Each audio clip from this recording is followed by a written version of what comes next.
Joining us today for our Working Together with Office and SharePoint session is a familiar voice on Acrobat users, Ali Hanyaloglu. Ali is a Senior Marketing Manager of Acrobat Enablement at Adobe Systems and the Chapter Leader for the New England Acrobat User Group. He has a really long history of working with Acrobat since version 2, and I'm really glad he could join us today. Ali, over to you. All right, thanks so much, Laurie. Hi, everyone. It's good to be able to talk to you all again. Thank you so much for joining us today for this monthly e-seminar. So as Laurie said, today's topic is all about working with Office and SharePoint with Acrobat and PDF files and beyond. And clearly a topic that we could spend a lot of time on, more than the time that we've got allotted today. So I'm going to pick a few key things, and don't forget I'll share with you the resources at the end where you can find out more, certainly. It's great to see so many of you are now on Acrobat 10, which is fantastic, but I see a number of you are still on Acrobat 9 as well, so I'll definitely keep that in mind. So I'm going to be doing a lot of live stuff on my screen, and so I'll be screen sharing the whole time. And Laurie, could you just quickly confirm that you can see my screen right now? Yes, we see it. Looks great. Great, thank you. So let's go ahead and take a look at today's agenda and what we'll be covering.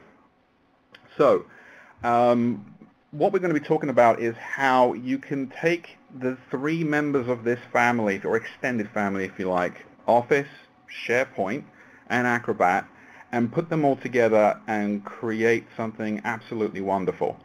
And I was trying to work on what are the things that I can talk about that would be helpful to you in the short time that we've got. And what I did was I went back and thought about some of the questions that I've received personally, or I've seen on forums, or just hearing anecdotally from others related to this topic, or where this particular topic could help out. So they've got a few of those questions I'm going to go through as our agenda. The first one is, I'm creating Office PDF files from Office applications. How do I make sure they're being created correctly so that those who can view them, and more importantly, I should say consume them, will do so consistently and reliably? Really good question. Again, something we could spend a lot of time on in and of itself, but I'll touch on a few of things there. The second one is all around email messages. You know, we live and breathe in email, right? And it ends up being the default way of how we do so many things when it comes to communicating with others and sharing documents, right? Even though there are better ways to share documents, that's a whole other topic. But the thing about email messages is that there's actually a lot of valuable information in there, including all the attachments that are in there. So how do we share emails? How do we archive emails when maybe we are not necessarily using Outlook all the time, even though we may be using Outlook as our email client, others aren't that we work with? Or what about making sure it's future-proof? Because things do change over time with proprietary formats, such as the formats that Outlook uses for storing its email. So I'll talk a little bit about that. The other thing about Office files is that Office is, clearly a fantastic suite of applications, but still today there is no way to combine different Office documents. So I'll talk a little bit about how Acrobat can help there. And probably one of the most common questions we get, I know we've got a lot of power users who are watching this right now, but even those who maybe are less experienced with working with Acrobat, and you guys may have heard this yourself from people you work with, what's the first thing that many people want to do with a PDF file? Start changing it, right? They want to edit it. They want to start doing things with it that they're used to doing in Office applications. So the question we get a lot is, how do I edit this PDF file? And the final one is that more and more organizations today are using SharePoint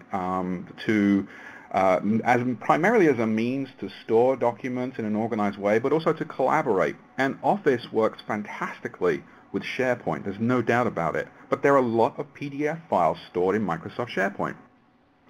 So the question becomes okay, what can we do with these PDF files, or is everything a very manual process? So I'll definitely talk about that as well. So that's going to be our agenda. I'm going to go through each of those questions and talk about what some of the ways are to answer them. So let's quickly just let you know what I'm going to be using. I'm going to be focusing on Acrobat 10 Pro. That's what I've got installed on my machine. Now I know that a lot of you got Acrobat 9, so I will keep that in mind as I go through these topics here. Many of the things that I'll cover are in Acrobat 9 too. Some of the things may be slightly different in terms of how they work, and something like SharePoint, for example, will be all new. So definitely keep that in mind. I'm using Office 2010.